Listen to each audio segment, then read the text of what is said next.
Cool. All right, so let's start. So this is a panel overviewing what's been going on the last couple of years in Marvel. I'm just a fan who reads a lot of Marvel comics. I'm about 6 months behind on most titles at this point, but I try to read every single comic. Sometimes I skip a little bit Deadpool because I'm not a huge fan of Deadpool, and there's like a ridiculous amount of comics, but I try to read that. How do I do that? Because that would cost a ton of money.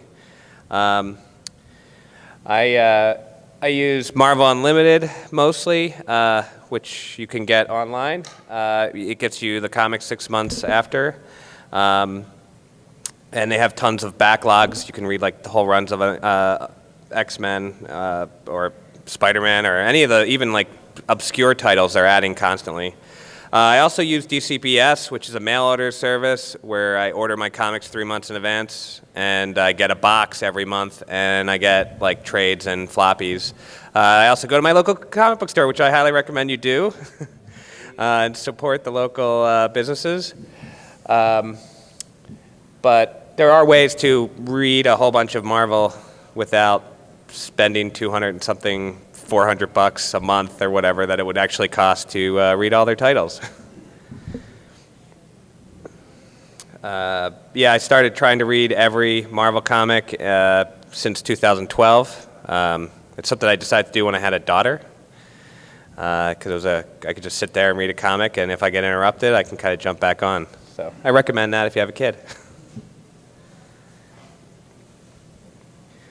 So before the last 2 years, I figured there's a bunch of events that you may or may not be familiar with, and how they've changed the Marvel universe from, where it was in the 90s and 2000s. I highly recommend Spider-Verse. It was a really fun series that involved Morlun going around to different alternate universes and eating whatever spider-powered person in that universe was, and they go to like the Spider-Man that was in the Hostess commercials, like on the Hostess ads, and like he kills him in a Hostess ad, which is really funny. There's like the Japanese Spider-Man in it with his mech, his giant robot. It's just a really fun series, and it introduces there's a bunch of characters that are significant now, like Spider-Gwen, Silk, I think Silk. Yeah, Silk was, yeah. Yep.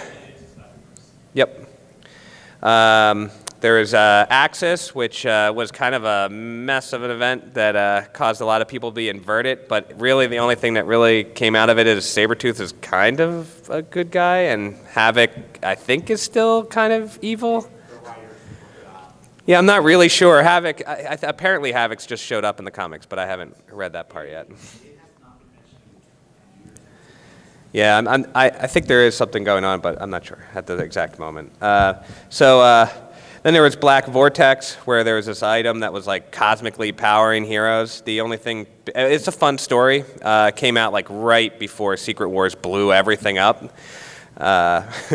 So the only really big deal is now the Young Angel, which I'll get into that in a minute, has like cool cosmic fiery wings, and a few other people had cosmic powers for a little while, but then they lost them. Yeah, no.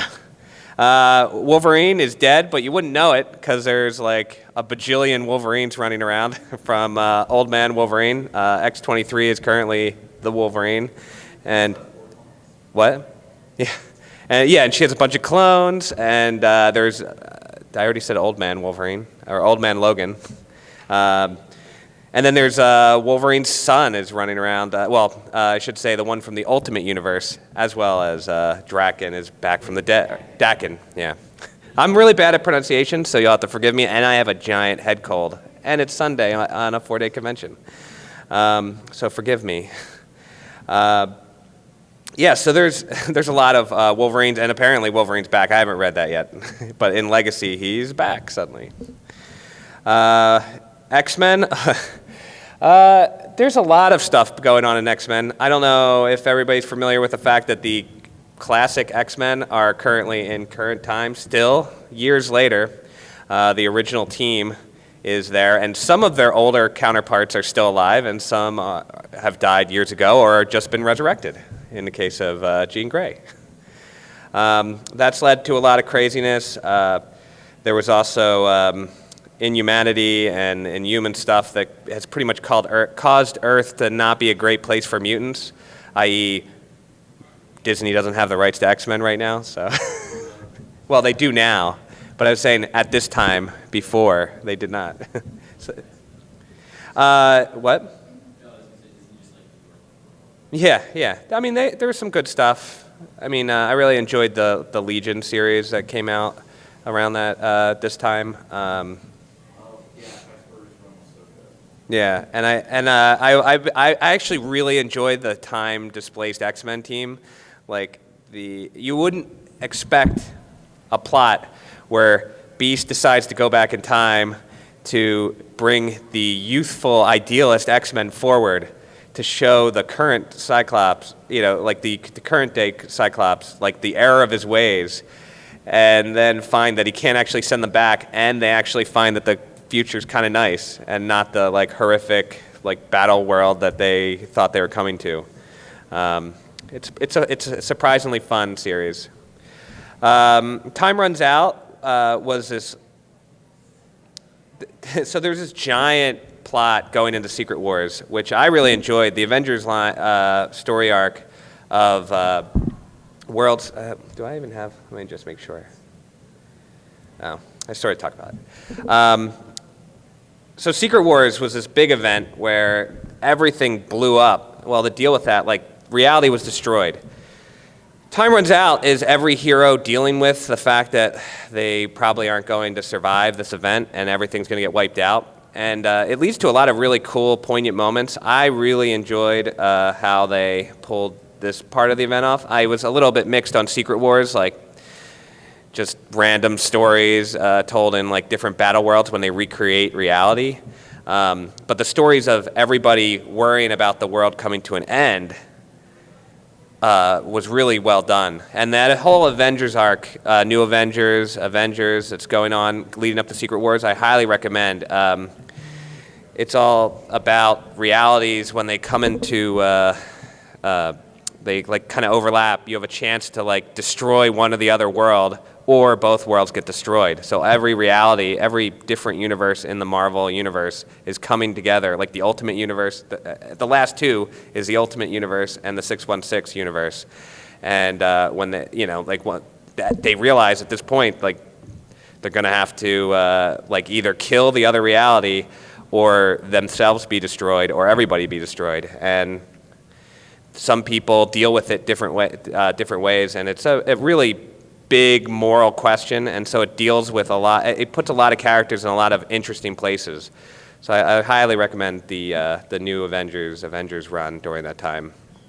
And it goes into, like I said, Time Runs Out. And Secret Wars, which Doom saves reality pretty much, creates it, becomes a god, and a few heroes escape on this little lifeboat, so they don't actually get their like whole reality rewritten. And that leads into Secret Wars. So after Secret Wars, the whole Marvel Universe jumps 6 months into the future. And the Ultimate Universe, when it's like so complicated. So at the end of Secret Wars, when they finally recreate the Marvel Universe, they merge a lot of the Ultimate Universe into Marvel. And it's become apparent over time how much is actually in it, comparatively to normal. You have some comment? There's actually updated information. I don't know if you care, but this might actually clear things up. People from other worlds are on the Marvel Universe, not being merged into it. That's actually a pretty huge difference for, it's spoilers. Oh, like they traveled in? Yeah. Yeah. No, I'm sorry. I didn't really mean to say like the Ultimate Universe merged as much as like Miles Morales gave Molecule Man a sandwich. So he was like, you actually fed me, unlike Doom, who keeps leaving me in this little box to keep reality running. He gave me a sandwich. And so he let Miles Morales live with his family, and supporting cast were like moved into the Marvel Universe because of that. There's also an evil Reed Richards. The big significant thing is Reed Richards and Sue Storm and Franklin are just missing. They're off in space. Current plots going on right now, notwithstanding, that I won't go into. Right now, it's the Fantastic Four have disbanded. The Human Torch goes and hangs out with the Inhumans. The Thing goes with the Guardians for a while, which is a little strange. And there's Old Man Logan is now in the Marvel Universe. Hey, Wolverine's dead, but we got Old Man Logan running around. Cosmic Marvel Universe is out of whack. They sort of deal with it in the title Ultimates, which is a title name that comes over from the Ultimate Universe, but is actually just a team of really powerful Marvel Universe people trying to solve cosmic level crisis problems like Galactus. Like trying to just, instead of trying to defeat him each time, like come up with a way that he won't be a factor without, killing him.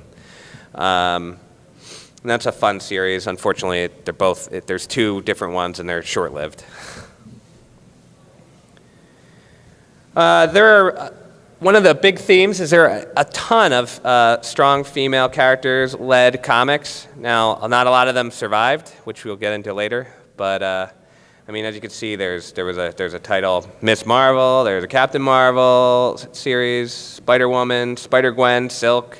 Ironheart really has it's Iron Man series that she's in.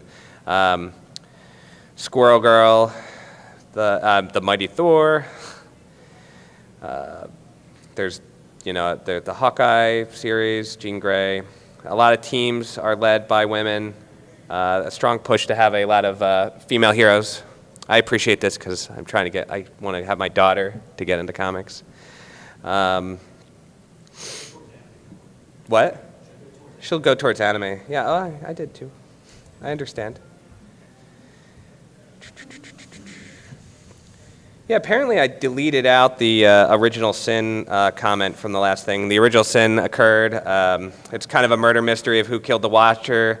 Thor learns a secret that he finds himself to be unworthy to carry the hammer, and that's how we go into having female Thor, and him running around being the unworthy Thor. I actually really like the whole plot. To get me started, the run of Thor that occurs before Secret Wars is a really great run where it's super. He's going. It's a story with young Thor, a present-day Thor, and a Thor in the future, all trying to defeat the God Killer that is like going around killing all the gods, and each one is dealing with it at like a different point in time, and it's just such a great story. Now, whether you have a problem or not with the female Thor, it's still extremely well done. Comic that I highly recommend. They're currently going through the death of Thor right now. And it's a comic I consistently buy the floppy of. Let's see.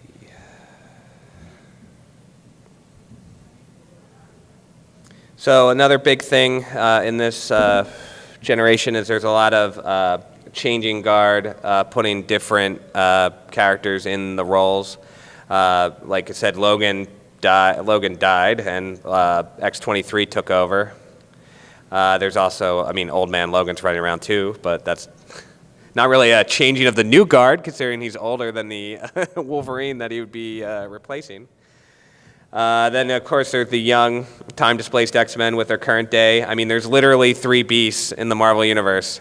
I don't know how many times Dark Beast has been killed off and just kind of reappears. I'm like, oh, maybe they're actually going to get rid of Dark Beast, because regular Beast is kind of dark these days. Sometimes.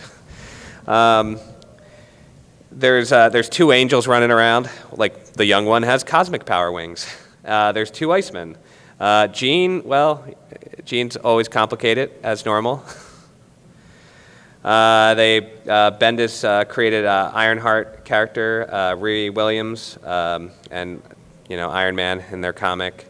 There's when Steve Rogers, I don't even know when to talk about Steve Rogers during this period because there's so much. In the prior stories, he ends up stuck in Zola's alternate dimension, which time runs differently, and he ends up raising a kid and getting a little bit older than everybody else, like 10, 15 years, and then he gets into a fight where his super soldier serum is yanked out of him, and he's a 90-year-old man for a while. And then even more stuff occurs. But when he becomes 90 years old, obviously he doesn't really feel he can be Captain America anymore, and Sam Wilson takes over. Miles Morales and Peter Parker are hanging out both as Spider-Man. They're both hanging out in the same universe. Peter Parker's current spot is another like really crazy story from being taken over by Doc Octopus in Superior Spider-Man, another comic I highly recommend. It's really fun. Now, because Doc Ock was so good at being Peter Parker, he has a corporation and he's a CEO. And he's kind of in almost an Iron Man position, but way less good at it, and way not as good at way better at running his business into the ground. Though it's kind of arguable because I feel like Tony Stark loses his business like every other day in the comics as well. Like who invests money in these guys? Amadeus Cho takes over as the Hulk after he absorbs the gamma radiation of Bruce Banner, and Bruce Banner kind of goes off to like study what? He's totally awesome. Just to be clear on his comic, it's another comic where I was like, man, I really like this, and it starts out strong, and then for some reason, I don't know what they were doing like midway through this series, but it starts like having guest star two-parters with like basketball players and stuff. Clearly they were getting like sponsorships or something. But I like the idea of like a Hulk that was just like, hey, I'm like just gonna be cool. And I've always liked Amadeus, but the title hasn't quite worked lately. Yeah, well, they just started that. I'm hoping that will get them back on the train.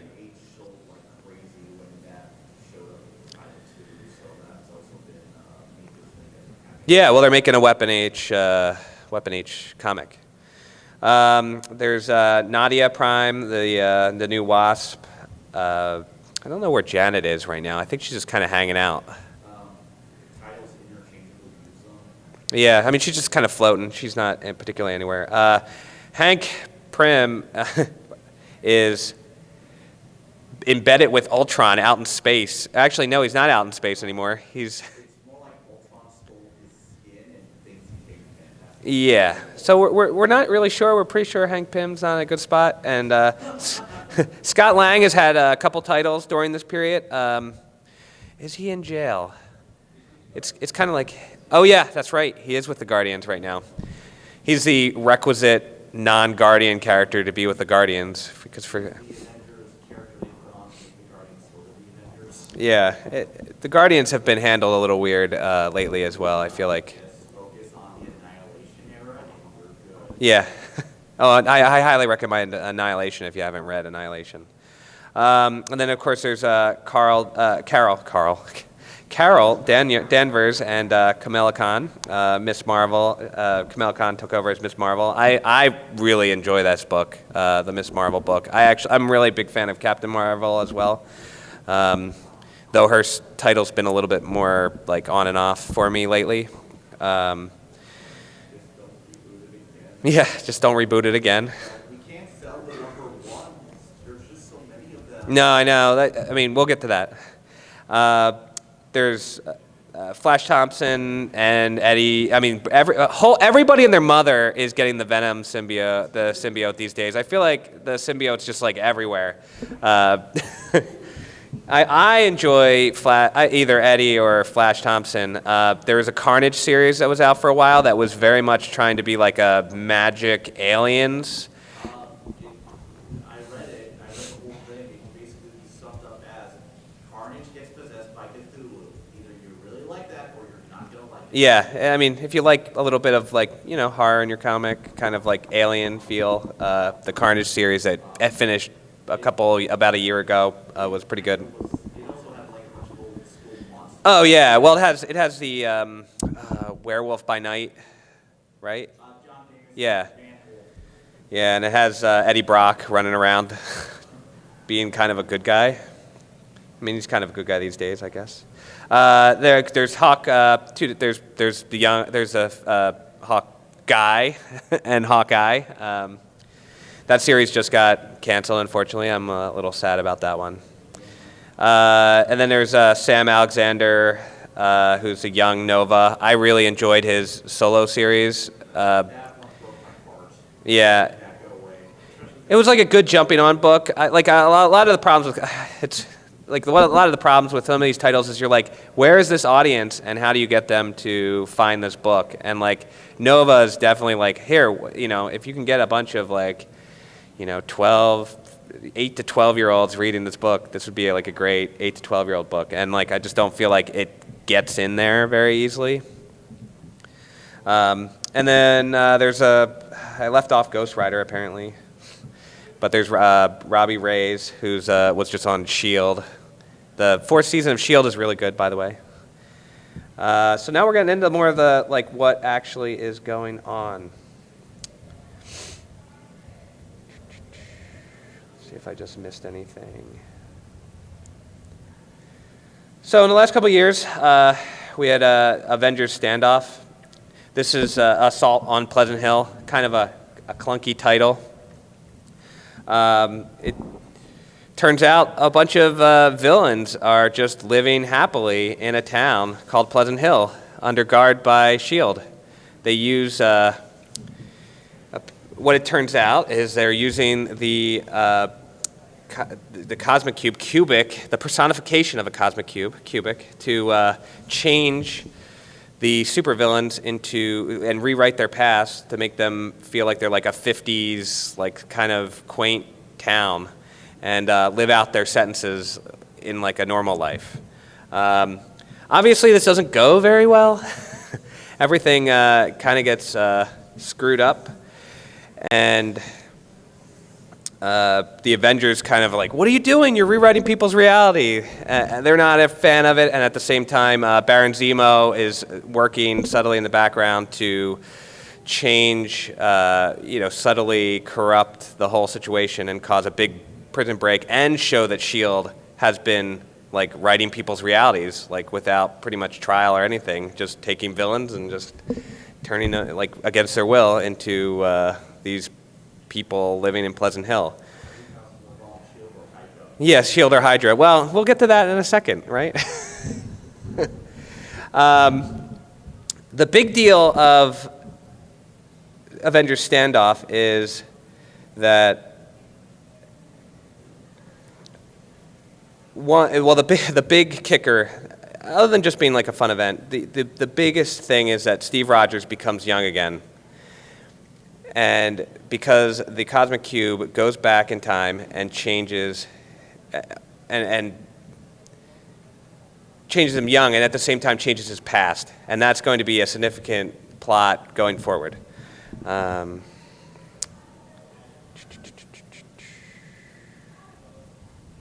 Just see what else is going on.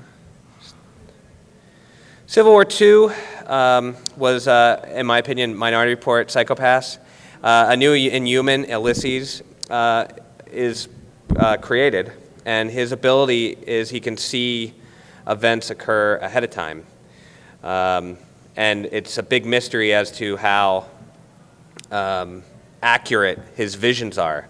So Carol Danvers, Captain Marvel, decides that, hey, we should go full on like using Ulysses to prevent these big cosmic events or whatever, or people who are going to murder each other. We can just like preemptively go in and take them out. Iron Man, ironically, compared to being his part in the original Civil War, is like, hey, the future is malleable. We can't prove that this is going to be how this is going to actually play out. We have to let it play out first because they have a chance to do something different. The future, we should know the future is not written in stone. Look, there's past X-Men hanging out in the future. How many of us have traveled through time and changed time? How many of us have future instances of ourselves in current day? It's worse because like most of the characters actually can't be. Captain Marvel can herself. I know, right? Yeah. So, I mean, it becomes a big philosophical fight, just like the original Civil War, where instead of government registration and whether we need to have superheroes like follow regulations and law or act independently, in this case, it's should we stop a crisis before it becomes a crisis if we know that information? It gets pretty wild. At a certain, I mean, I don't know, how many of you have read Secret War 2? Or no, sorry, Civil War 2. Oh, okay. What did you think of it? You didn't like it? Why didn't you like it? I thought for most of it, it was kind of like boring and confusing. And by the end, when they got these Ulysses, I felt like his like vision at the end felt like one giant issue of advertising. And I couldn't. I can sum it up like this. Fuchi goes home to his planet. What? Oh, yeah. Because you have like a great cosmic being come in and tell, hey, Ulysses, you want to go hang out? Let's hang out. And then the whole conflict just goes away. So it's like the story might as well not have happened at that point. It's just gone. All that we are left with is Tony Stark's in a coma and his hologram's going to hang around for a while. Well, and Yeah. and Yeah. and some other people are dead, like needlessly in some cases. They'll be back when a writer forgets that they're dead. So I mean, like one of the big deaths is that War Machine is taken out, and he was currently dating Captain Marvel, which is one of the reasons why it's kind of shown that she's reacts strongly. Like we could have prevented Thanos, or they actually jump in front of Thanos ahead of time and stop him from actually doing what he wants to do, but end up having War Machine killed. So then it's like, well, because we preemptively got involved here, like, did we, like, is that what caused War Machine to get killed? Or, like, if they would have just let stuff play out, like, differently, So that's where there's a lot of ambiguity there. But, yeah, I mean, so you thought it was just boring? Like, that it... It didn't work. Yeah. I feel like the tie-ins were a lot of fun. I thought the Miss Marvel tie was actually really excellent. Yeah. I really liked how they used that as a jumping off point to say like it's kind of like Ulysses Grant's essentially predicts statistics and how that like negatively targeted minorities in unfortunate situations. And since Miss Marvel is currently a minority in the Marvel universe, I think that was the best angle to approach that from. And going from her lens, especially considering she looks up to Captain Marvel, I thought that was a great dynamic. And I wish the main goal was more of that. That was interesting. Yeah, no, that was. I agree. A lot of the side stories in these events were pretty good. I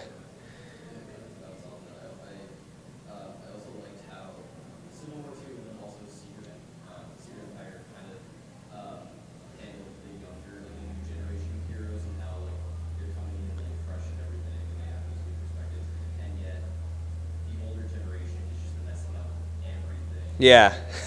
And like they just want to do good, and it's like it's just really it's just interesting seeing them like grapple with like seeing their heroes so flawed and like trying to like do the most good in the world. They're just like Yeah, a lot of the theme, especially in the new generation books, is like, hey, we want to do stuff differently from how you guys were doing in the past. I just read, like the last issue of a comic I read like a couple days ago was a Moon Girl Devil Dinosaur issue where Thing comes to go check out. He's like, oh, he's back from the Guardians of the Galaxy, so he's like, hey, I want to introduce myself since we live in the same neighborhood, Yancey Street, and like. Totally Awesome Hulk is already there and like, hey, get away from him. And then Thing and Hulk start fighting, and Moon Girl's just like, guys, what are you doing? Like, we got to do it. Like, what am I? And she's trying to grapple with like what she's supposed to do with herself, being that she's like, a fourth grader that's the smartest person in the Marvel universe. And meanwhile, these two, the Amadeus Cho, is he the eighth? Is it the eighth? What's his joke? It's the eighth smartest? Seventh or eighth? Yeah. And and the Thing, who's not usually very high on the list of intelligent characters, are like beating the crap out of each other. I know, right? If you have you have this giant hammer, you have to use it on everything, right?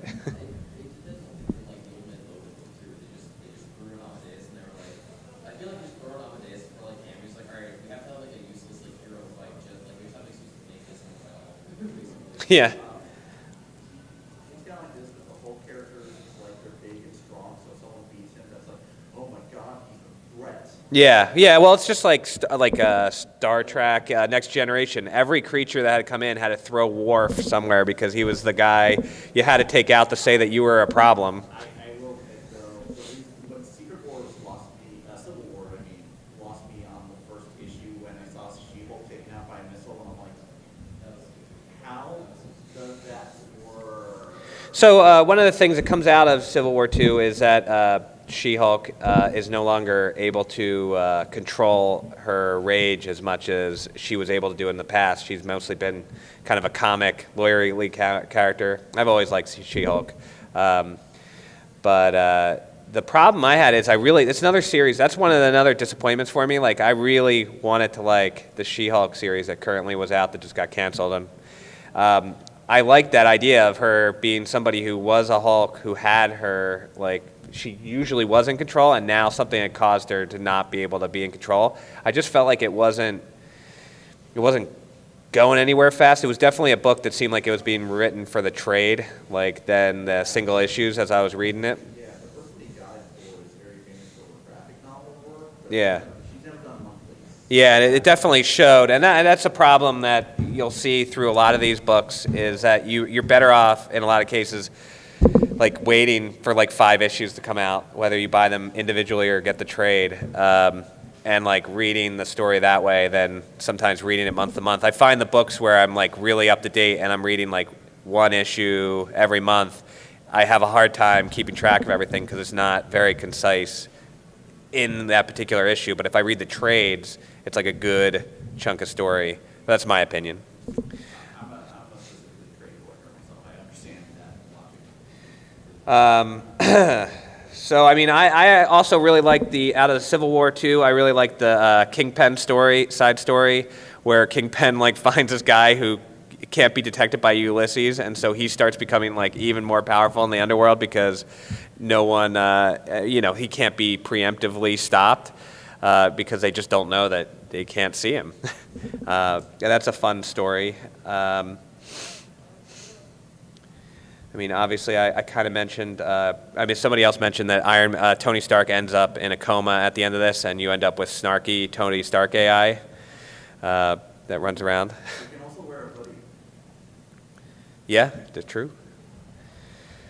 Hi, where am I? Let's see. So then there's also the Inhumans versus the X-Men, and also a miniseries, Death of X. Death of X takes place in the 6-month period after Secret Wars that they skip over. They kind of go back. During this time, the X-Men are in limbo because that's a safer place for them to hang out than on Earth, because the Terrigen clouds that are going through are being found to both causes them to either be sterilized or die, which leads to, I would like to say, the character that they like to kill the most, that I always hate that they do, is Multiple Man. A bajillion Multiple Men's dead, which, yeah, I mean, I know it is, right? And I'm just like, could we just say, like, there's another Multiple Man somewhere else that probably... Part of that entire sequence is that, guys, I'm the real Multiple Man, I'm dying. Yeah, I know. It's like, we don't believe you that you're the real Multiple Man and you're dying. He didn't have the tattoo. Yeah, that's true, right? So how could he be the real? But did they? I never actually read the last couple issues of that run in X Factor. It wasn't like they said at the end, like, oh, by the way, that's not the real Multiple Man. On a farm doing stuff. So, Yeah, Multiple Man's a great character for you having your X-Men be killed off because, you know, you can always be like, oh, there's another one. I mean, he died in, what, the late 90s from the Legacy virus. And it was like, oh, not Multiple Man. The self-contained X title, X Factor is a good place to start. Yeah, Peter David, the X Factor investigations. Even the 90s run is pretty good. I've always been a big fan of X Factor. The series that he tried to launch after is Stroke, I think, the one with like the corporate X Factor. Yeah, that was okay. I mean, I was hoping that would not get it's one of those series where no one bought it, so it eventually got canceled. So like as it was just kind of getting going, it was like boop. Let's see. So the Death of X it's through the whole series, all the X-Men titles after Secret Wars. Everybody's talking about what adult Cyclops did, and if you don't know, what X-Men has had this schism going for a bunch of years, where Wolverine decided he wanted to go be a schoolmaster, and Cyclops decided he wanted to be Magneto, and they went through Avengers vs. X-Men, where Cyclops is one of my favorite characters, kills Professor X when he has the entire Phoenix Force in him. And everybody blames him, whereas anybody else who gets the Phoenix Force and destroys universes gets off scot-free. Everybody seems to just blame Cyclops, unfairly in my opinion, for killing Professor Xavier. Trying to make him a villain for the last couple of years, but it doesn't work for some reason. Yeah. So he's just mysteriously gone, and everybody's like, well, what happened? In Death of X, you pretty much find out that he's like, guess what? We're getting rid of the Terrigen cloud. And he comes up with a plan and executes, and pretty much is killed at the very end after destroying a Terrigen cloud. I'm not going to spoil the secret surprise of how everything plays out, but it pretty much leads us to the point where there's still one Terrigen cloud going around, and most of the Inhuman and X-Men titles at this time are them kind of either running around dealing with the Terrigen cloud as it rolls into different parts of the country, like different part of the world, and they pretty much have to get there first, get the mutants out, and then the Inhumans want to come in and get their Inhumans that they want before they get picked up by like other groups. Some of it works. It's not like exceptionally good at this point in time. I enjoyed the Death of X miniseries. I thought the reveal at the end of it was worthwhile. Did anybody else read Death of X? What did you think it was okay? Without spoiling the big reveal. I thought it was a really good the character was really bringing them back to their it's like it's not just for the sake of doing it, but it's like it's a good logical step for the character. My big problem with the series is that I don't know. I feel like Marvel tries to make me like the humans, but every time they write a story with them, I just can't. I was liking. I've read a little bit of the Black Bolt series, and I've been really liking that. Series has been the exception. Yeah. The others are just the rule. Yeah. The Christopher Priest Inhuman Origins. Yeah, I haven't read that yet. Once The Once a Future King. Yeah. It is really good too, but the human styles have just been a lower quality most of the time. Like that's just been the case, and the way the story tries to make me hate Cyclops, I just can't. Well, and to get to the point, like with Inhumans versus X-Men, so Beast ends up going with the Inhumans to work with them to try to figure out how to make it so that Terrigen isn't poisonous to mutants. Meanwhile, the X-Men realize that the Terrigen cloud's going to cause Earth to make it not habitable for mutants. They will all be sterilized or killed by the Terrigen cloud in a few months, I think, at that point.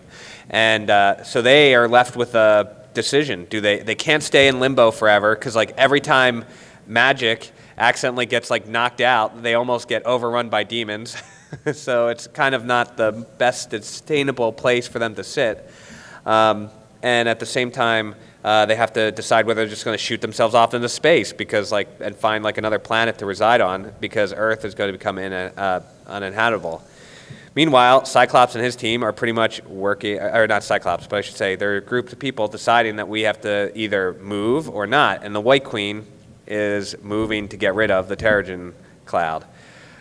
This causes Avengers vs. X-Men, where the X-Men come up with a plan. Most of the X-Men get on board. They're just like, you know what? The Inhumans are kind of being dicks. They want their people to be born, but by doing that, they're killing us all off. And meanwhile, the Inhumans are kind of being like, well, you're going to make it so that we can't make any more Inhumans. So, we have to, what are we supposed to do here? A lot of fighting ensues. What ends up happening is a theme, as we talked about, is the younger heroes, the younger Inhumans, learn what the royalty is covering up, which is that the mutants are pretty much going to be killed off, and are like, WTF? Is this even a decision? We're just going to let all these people die just so we can, give more people special powers? And so they end up getting rid of the Terrigen cloud. And that leads us back into the mutants coming back from limbo and the resurrection. Whereas everybody was like, oh, Marvel's going to kill off the X-Men because they don't have the movie rights. And they're like, hey, look, here's X-Men Blue and Gold and a whole bunch of other titles. And so, overall, I thought that was okay because it led to X-Men being kind of reinvigorated in the line. And Inhumans have always, to me, been kind of the poor man's X-Men. Well, to be fair, they also owned the slave race once. So Yeah, the Inhumans have so much problematic stuff. They're monarchy, they're very, just the royalty part. But the slave race is really a big kicker. We just had this slave race. hey, we have the apple primitives are right here. We breed them and they come in a couple different colors. Or you're... Yeah, yeah. Yeah, that was always my issue with the Inhumans too. You could, when they wanted to push the Inhumans or the X-Men, they were kind of pointing as oh, there are new minority superhero group. They were oppressed too. But it's you guys have slaves. And, what are you doing? Well, it's a pure blood. Yeah, exactly, right? They're worried about the purity of their genetics and. The Inhumans have some good concepts that include to their own stories, but they shouldn't have the X-Men concept. Yeah, it shouldn't be X-Men. It should be their own Yeah, no, I agree. Or you just abandon if you wanna go that route, you can't have the royalty running around. Just leave them on the moon again. Yeah, right. Well, I think they tried to do that in the last where they did the Royal series where they send them off into space. Pretty much, they're just oh, go into space, do stuff. I haven't read the series yet. Yeah, I think there's only currently Lockjaw and Black Bolt is all that's running. If you want, you count, there's technically Moon Girl and Miss Marvel. Oh well, yeah. I just sort of. I don't really count them because I feel like they would have been mutants if they were in a different age. I will admit, Miss Moon Girl at least had an interesting angle of the fact that, since she could actually avoid becoming human for a while, she did. But yeah, I understand where you're coming from on that one. They probably would have been mutants or possibly clones or something. Well, the biggest kicker on this is one of the changes that occurs during this time period is Quake, who had been considered a mutant for years. As soon as what was the name of the Terrigenesis? Yeah, event. They were oh, she's Inhuman now because she's in S.H.I.E.L.D. and she's in the TV show and an Inhuman, whereas she's always been a mutant before. And they just dropped that. And of course they did the same thing with Scarlet Witch and Quicksilver and Magneto. They had a whole thing in Original Sin where that now I think they're back to being the children of the High Evolutionary. The way they're going about it, I read the Scarlet Witch series. That was a fun series too. Yeah, here's the deal. We know the mother. It's kind of it's a little confusing, but they're keeping the father ambiguous for now. Oh, okay. I think they're trying to work in a back way. She's gonna have her fifth father revealed in the comics at this point. I've just kind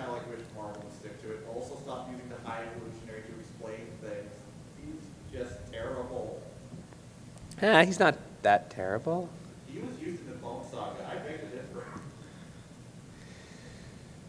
So yeah, there's a whole bunch of new X-Men titles out now. A lot.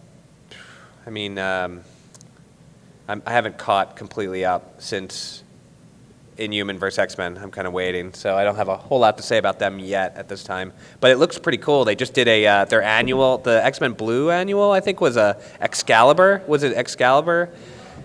Astonishing X-Men has actually been a really stellar title. Yeah, I actually did read Astonishing X-Men, and that is a Shadow King storyline, and it's being done pretty well. I haven't read the Cable book, which has him going through time. Is it okay? Yeah. I mean, there's a Jean Grey book that just ended because I like the Legacy comic for the Jean Grey because it was going back. It was an issue of Jean Grey where she's going into the mind of Emma Frost, and she goes back to an issue of New X-Men, where they pretty much go through it with Jean, young Jean, in her mind as they're going through like the New X-Men issue. Yeah, I've only read. So I read all the Legacy titles as they came out, but I hadn't read all the back issues before it, so I'm not sure about where it places on the Jean Grey series. So let me get to the next confusing mess before we can just keep talking about other things. So everything was leading up to Secret Wars. Now, maybe I should bring up my notes. So Secret Wars was controversial. Or sorry, I keep saying Secret. One thing is we use Secret a lot. Secret Empire, which I'm going to keep saying Secret Wars because I'm tired and sick. So if you go back to Salt and Pleasant Hill, Captain America gets de-aged, and everybody's like, "Yay, Captain America's back!" And Captain America's like to see Sam Wilson, and he's like, "You can continue to be Captain America. There can be two of them." And so there's this great series where there's now two Captain Americas running around, and like the media, and there's all this like kind of fun political commentary with Sam Wilson and people being like, "It's not my Captain America," and I was enjoying those issues. I don't know what your guys' opinions on the Sam Wilson run of Captain America was, but I felt it was pretty fun. The only issue I had with that series was I wish Sam was more proactive as Captain America. Yeah, I mean, he does. Sam Wilson kind of gets a little bit brought down by like the media and everything that was kind of hitting him constantly, and they bring in Rage for a while and kind of deal with a lot of the social issues of Sam Wilson ends up going like to the border and dealing with the Sons of the Serpent. And so like there's like a right-wing talk show talking about like what is he doing not saving us from Hydra over here, and he's at the border helping illegal immigrants, and it just throws a lot. I personally really enjoy when my comics have like political messages regardless of what they're trying to say. I just enjoy politics in comics. So like I was really enjoying the Sam Wilson run. And then inversely, Steve Rogers, Kubrick makes him young, but she goes back and changes his past. What's revealed in Secret Empire is that in his comic, is that she goes back and makes it so that he meets Hydra before he becomes Captain America. And he ends up befriending this woman who kind of takes his mom out of the picture and becomes his kind of mom figure. And he ends up becoming indoctrinated into Hydra. He still becomes Captain America, and Hydra ends up doing really well in World War II. And so the other reveal that I think was misinterpreted is that if you think about it, if you had Captain America in World War II supporting Hydra, who's supporting the Nazis, like they probably would have won, right? Because like they have Captain America, and Captain America is like really great at winning, and he's subverting the Allies. So actually, what was happening was they were winning, but the Allies get the Cosmic Cube. Now, there is a 2010 series called S.H.I.E.L.D. Forging the Sword. or Shield? Or It's actually just Shield. Yeah, it's just Shield, by Jonathan Hickman, where they kind of go into the fact that Shield and Hydra have existed for like hundreds and hundreds of years, and like Leonardo da Vinci and there's all these historical figures. Like there's this cool, I recommend the comic just because it has a scene where it's like Leonardo da Vinci in his tower with his experiments, looking through like this cool like telescope to Galactus in the Renaissance, like appearing above Rome. And it has some really fun like mythos building. And what it tries to do there is kind of say that like Hydra is a sword and Shield is the obvious shield organizations. And it's kind of laying the groundwork to try to make it so that Hydra is not just Nazis, which when they created Hydra to begin with, like back in the day, it was more of just an analog for Nazis, right? They were like, well, we don't want to use Nazis, so we're going to use Hydra. So this was kind of like a development where it was like, no, they're really trying to build humanity into kind of a weapon, and they want to do it through like authoritarian methods. And in like the World War II period, they kind of decide, because of the Red Skull's involvement in Hydra, they kind of hitch their wagon to the Nazis, which kind of ends up like, really screwing Hydra up. And what? Yeah, not good for PR. It's not good for PR. So then it leads people like me to be on stage going like, well, actually, Hydra wasn't the Nazis. They were just happened to be allied because of the Red Skull, and there was parts of Hydra that didn't want to be part of the Nazis because they thought they were being too close. But, that's what you end up having to do with this sort of conversation. So because of that, the Allies get a cosmic cube, and they're going to change reality back to the way that we know it. But they, I have this in my notes. I just lost the name. Who is the dude? Oh, Isaac Newton. Because Hydra has Isaac Newton, who can see the future, he predicts that the Allies will get the cosmic cube. And because of that, they put Captain America in this pool that won't change so that he won't lose his mind when reality is changed. And so that is why in the Marvel Universe, current day, there's a Hydra cap, but the Allies still won the World War II. Because everything, because Captain America became Hydra, Hydra would have won. But because the Allies changed it with the Cosmic Cube, the only person who realizes that they would have won and that they're in a weird dimension is Steve Rogers, who thinks that he is Hydra. Is that not complex? It's very confusing. I found that a lot of people who were discussing this comic they were like, well, this comic just said that Steve Rogers was Hydra all along. And I was like, wait, no, they still had reality changed. It just changed twice. And he only changed once out of those two. The confusion comes in the fact that the comic kind of also implies that those are also fake memories. There's a weird kind of color thing, if you notice in the issues, that imply real and fake memories. And the colors there imply fake. Mm-hmm. So there's a lot of, this whole event was written in a very confusing manner. So if you don't understand it, believe me, there's good reason why. Yeah. So what I really like is they do a pretty good job of, like, in Civil War II, the Captain America issues are like Captain America slowly angling everybody to be both trying to appear helpful while also screwing everybody over. It does, yeah. It's just like they do the same thing that they did with the original Civil War, because in Civil War, you realize later on with Secret Invasion that the Skrulls were actually like kind of pushing some buttons to cause to make Civil War more likely to occur. I mean, obviously it still occurred because of Tony Stark and Steve Rogers button heads, but like the Skrulls were also there at that time. So like it's kind of funny, they kind of parallel that story but instead of Skrulls, it's a Hydra Captain America. Yeah, and actually that whole run of Civil War, Secret Empire, or not Secret Empire, Jesus, Secret Invasion, too many secrets. Dark Reign is what got me back into reading comics. I read those runs and I was just like, wow, this is a really good set. So back to Secret Empire.